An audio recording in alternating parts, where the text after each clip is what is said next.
Welcome to Moonfire Tarot. I'm Jules, an intuitive tarot reader, and this session one is all about tarot. A brief history, going over the major and minor arcanas briefly. It's going to be more of a hands-on, practical course just to get you started. There's plenty of theory, tarot books, things to study. This is going to teach you how to see mainly, but to start out with a brief history of tarot. Okay. First of all, it is a mystery. It was originally for card playing. Okay. It was a game, and also I read somewhere used by poets and storytellers. All right. And Italy has a rich history with tarot, and there's even a park that actually has major arcana statues there, I believe, too. So Italy's on my list. Tarot itself is a form of divination, but more so it's a form of channeling. This is about spirit trying to communicate, through cards, but we are the channels. Our intuition powers that. All right, when we're Queen of Pentacles. One, she's a queen, right? She's a court card. She's coming in stronger. Court cards are strong representations. Gender, not a big deal. But we see her holding a big coin. All right. So what does this talk about? Like money, stability. She has earth all around her. Okay. She has flowers, nature, stability, all these things. And we'll, go into this more. But, that's what they're trying to say. So if you're asking, should I dive in right away to something, for example? This guy is standing, right? He's standing perched somewhere. And does he look like he's moving? Right? Like, is he running? Is he taking a leap? No, he's waiting on something. All right. 3 of Wands. Okay. And this is more like plans. Like, that's a stance, like, but it's waiting.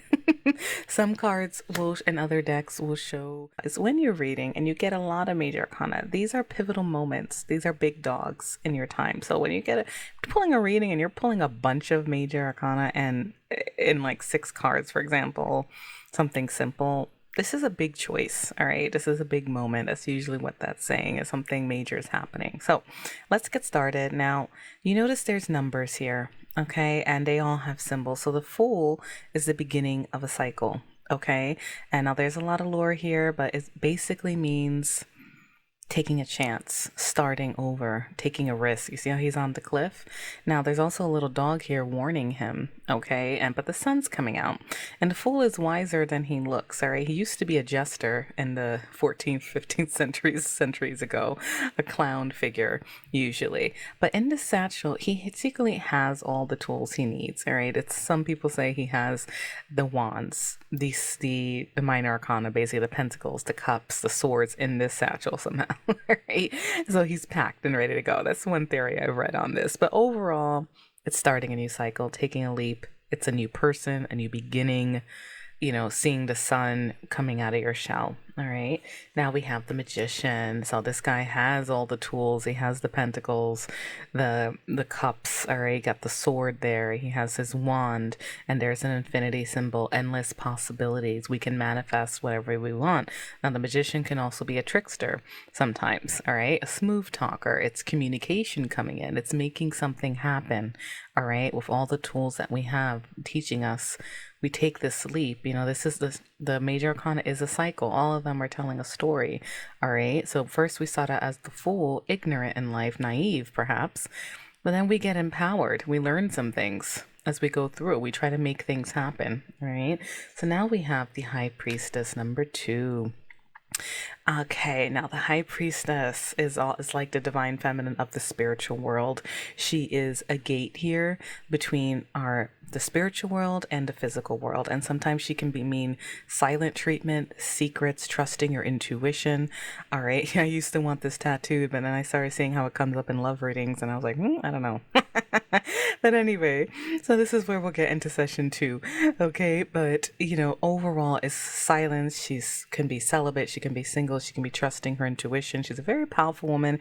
And you see this moon here, all right, that is going to be about your intuition, the moon, divine feminine, spirituality, okay? And there's a bunch of other symbolisms. Again, you guys can read more about this. We can go on and talking about all this, but that's the gist of the card, okay? So now we get to the Empress, the birth of a new age, love, abundance. You have Venus symbolized here. plants. She's good. She also has a crown of stars there, and her showing her not only is she the divine feminine, she is connected to the celestial. She's aware of her conscience, so to speak, okay? And she rules, and she can represent sex. She can represent being attractive, good for sex, good for love, abundance. Even if you're a business owner, birth of a new age, fertility, you often see her pregnant, okay? And she also has this nourishing, and this card, is it depicted in this one? Not in this deck, but she's very nourishing. And what it's showing here in this deck, they don't show up, but some they'll show a river.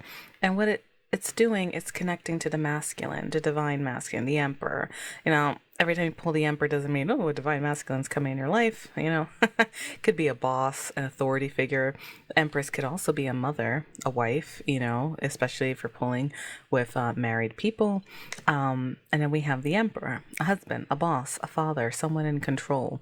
Okay. And it's also about your arcana. All right. So the major arcana are big pivotal moments. The minor arcana is all about the in between, right? What's building up to that. And they all correspond to different elements. So an easy way to think about this, wands, start out with wands, is all about fire, motivation, passion, stress, drive, right? Just like the fire sign maybe have more zest to them, or that sign may correspond to that. So aces are all about new beginnings, okay? It's just like, the court cards, like the playing cards, the ace of spades, things like that. They can be offers, they can be positive signs for yes, but you also have to look at the meanings, right? So this card, we're starting out with the Ace of Wands. Now this is a very motivated, new projects, new inspiration, passion. It's very phallic in nature, so a lot of times it's just, indicating you ask how someone feels about you, they're very motivated about something. Very passionate energy when it comes through. Okay, it can also, like, I've seen it come up for like quick flings, or like depending on the surrounding cards. All right, passion's not bad. All right, so now we have this hand, so sometimes it can be like an offer. All right, but it is a new beginning for something. Okay, so now we're gonna go on. Two of Wands. So now we're having a story here. We got this idea, this passion, this project, or new, hey, they're hot, kind of energy, or hey, I want to go for this. This job looks great. This project looks great. Whichever it is, whatever's driving that person, depending on the question. Now we're planning. Now we have the whole world in our hands. We're waiting. We're deciding which way to go. We're looking outwards, right? This is what this guy is doing. And it's the number 2, can show duality or a choice a lot. Okay. Now we move to 3. We're leveling up. We got more wands. We have more conviction. Okay. And we're waiting. Maybe this comes up a lot, waiting for the right time, planning with conviction. I have one deck where, again, it shows someone packing their bags, and the 2 will be showing looking at brochures. Now that we got this new, passion, idea, project, whichever, however it's applied. So if you're asking, what's this person next actions toward me, they could be deciding. Okay, and then making plans, all right, to 3 of Wands when that's coming out. Right, now we move on to the 4 of Wands. So it looks like this person got what they wanted, right? They're celebrating. There's a party here. Maybe they were going after a house. A lot of times this could mean home. It's also 1111. It's associated with wishes coming true, the angel number. So sometimes this talks about coming into alignment with something, celebrating togetherness, marriage. All right, this is a traditional, like, kind of maypole kind of celebration, which goes into kind of pagan times, right? So sometimes this could be getting a new house, celebrating something in career. You could be coming into alignment with something, something to celebrate. It can literally come up as a party or a wedding or something coming up. You got to see, depending on what you're asking. All right. It's all about the symbology. They're trying, when using your intuition, you're technically channeling, something, and they're trying to communicate. So take it, as it applies, but it's a good energy. It's a passionate energy, and it does indicate someone could be in a commitment as well. All right. When this card is showing up or you're headed that way. Okay, or maybe even getting a house. But what's going on here is we follow the stories like someone celebrated something and now there's petty hassles, there's argument, maybe people are jealous, competition. These people are fighting clearly, okay? So it comes up sometimes multiple parties are involved, doesn't have to be romantic. It could be, challenges at work, family arguments. It's usually something going on here when it comes out. And fives can be about struggles and change numerically. Fours are about stability, so we go back to the numerology as well, which beginner decks, or if you read more, also kind of help. Or if angel numbers come out 555 or 1111, or a lot of fours are coming out, signs of protection, stability. Okay, so these people aren't getting along. Sometimes it could be games being played as well, depending on the situation. But someone's victorious, right? They conquered. They're coming in. Now, sometimes this can come up someone wanting to make a big entrance, or there's some ego here. All right, guys, we made it through the minor and major arcana. All right, take that all in. Rewind if you need to, okay? So now I just want to point out, so with decks, you see how it's about a lot, how I approach it very linguistically. You will develop your own style, but this is a quick way and how to see the imagery, how to see what's coming out, how they talk in sentences. And this is across lots of decks. We have the Nine of Swords, that stressed out card. This is a Deviant Moon deck. You see this person's biting their nails. They're in bed, very stressed out, okay? This person's sitting in bed, crunched over, sitting on a bed of swords. Can't get much more uncomfortable than that, right? And now we have in this deck, the Ehrenberg Tarot deck, this person's so stressed they went bald, They're like, actually, this one takes the cake on stress levels, all right? And that's the imagery. Okay, and that's how you see it. And now with Oracle decks, which we'll get more into in session 2, you see this similar energy. Past lack suffering. Okay, and in this deck, it talks about reliving past trauma. This is the Tarot Skills Empath deck, and then the reverse, it's accepting it. Okay, and now we have a similar energy.